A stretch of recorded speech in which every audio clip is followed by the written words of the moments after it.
me give this talk as a physician to a patient or a victim. Let me explain the victim part. So I'm walking home last night, back to the hotel, and I'm struck by an Uber driver, knocked to the ground. Really. And I realized after that, minimally hurt, just a little shocked. I realized after that the reason why there are so many autonomous vehicles coming on the market is that adding a computer to a person does not make them a better driver. And people are just really bad drivers. And so, yes, I get in a Waymo whenever I can, not an Uber, and I will do that more often after last night.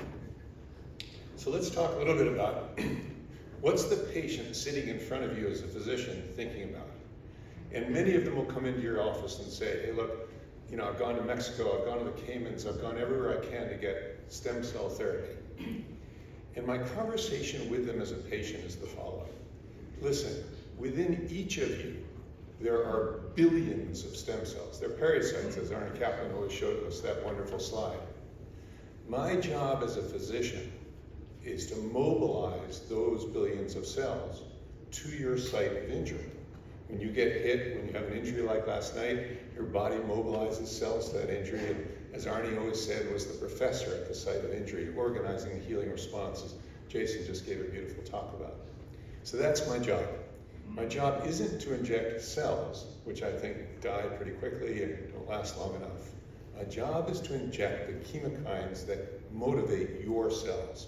And so I would encourage all of you on the science side, let's figure out what the most potent chemokines are. How do we induce our body to generate that response? Then we'll do well by our patients.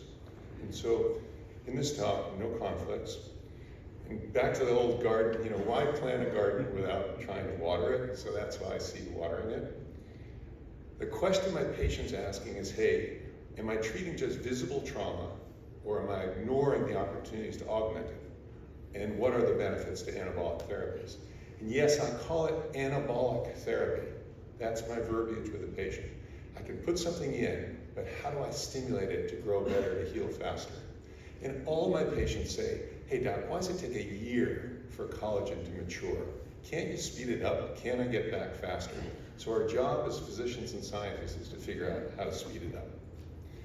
And surgery alone falls short. We all know that 50% of our patients with an ACL injury develop arthritis. We've got to be better than that. So just rebuilding the ACL is clearly not good enough. And you've all heard, and you all know, and the conversation with the patient is, listen, what am I going to inject, and what is it going to do for me, doc? So we know it's anti-inflammatory, antibiotic, and let's talk about the antibiotic faction. Across the United States right now, and this may be true around the world, every doctor, every physician assistant, every chiropractor, everybody who can get their hands on a needle is injecting some type of PRP or other anabolic into patients. It's dramatic what the curve looks like. And shockingly, we are not seeing very many infections. It's rare as hell. So these things that we're injecting are potently antibiotic. And our ability to build on that will build our safety margin. And they are clearly anabolic. And I'll show you our data on that and everyone else's data that they're stimulating the lining cells of the joint to produce more factors that we think are helpful. They're antifibrotic.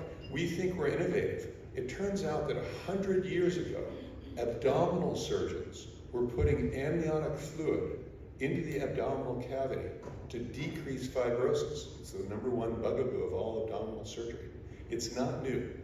Lubrication, of course, we always add HA to any PRP or anabolic injection. It's a great delivery vehicle. We know it improves lubrication. I'll show you a little bit of data. Stem cell recruitment is what I believe the #1 mechanism of action of anything that we're injecting into somebody's body. Whatever we're injecting locally isn't hanging around very long. What we're injecting is inducing the natural healing response, is my bias.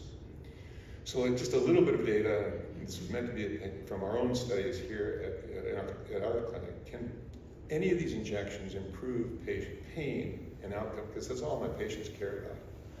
And I know that pain at rest is improved by an HA injection plus an anabolic. So the anabolic for us when we were doing this study was PRP, and we compared that at the time because we were interested in what happens, can we potentiate PRP. At the time it was amniotic fluid, now it's Wharton's jelly. We believe that there's about 60 times the growth factor concentrations in birth tissues as there are in the patient's own PRP. And so if we can augment that, we think we benefit. I'll step back on that for a minute. The reason the mother does not reject the fetus, even though the fetus is only half the mom, is all of the potent immunomodulatory, antibiotic, anabolic factors that occur in birth tissues. Birth tissues are potentially the fountain of youth. In the United States, the FDA has sharply limited the use of them except for wounds. They recognize you take a diabetic wound ulcer and add an amniotic tissue or a membrane or a Wharton's jelly to it, you dramatically improve the healing response. But for some crazy reason, we're not allowed to inject it into injured joints, so we have our patients sign away 1 million documents to say they know it's outside the FDA. If we inject just HA and PRP, we get about 3 months of pain relief. If we add additional growth factors, we can stretch that out. If we look at pain with activity, HA alone plus PRP is helpful. HA plus additional growth factors seems to stretch it out even longer. What do the numbers mean? It means that HA and PRP, peak pain relief seems to be about 3 months. If we add factors to it, it's about 6 months. So you're a patient coming into my office with an injury, and you're saying, hey doc, isn't there something you can improve my pain, improve my activities with? Of course, and it has an extremely high safety margin.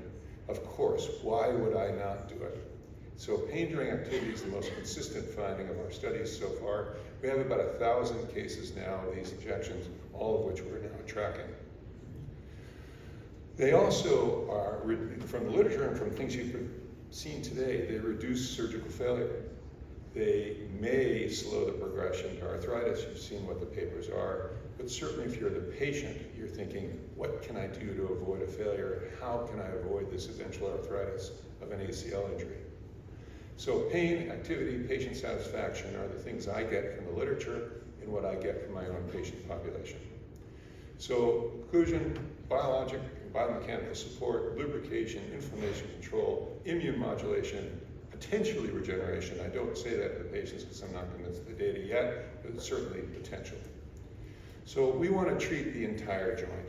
We don't want to just rely on the outcomes that we can get today. We want to reduce our failure. We want to improve our patients' lives. As a physician, I can't see why you wouldn't use it. And so if you come to California, you'll come play with me on the water, on the snow, and I invite all of you to come join us. Thank you.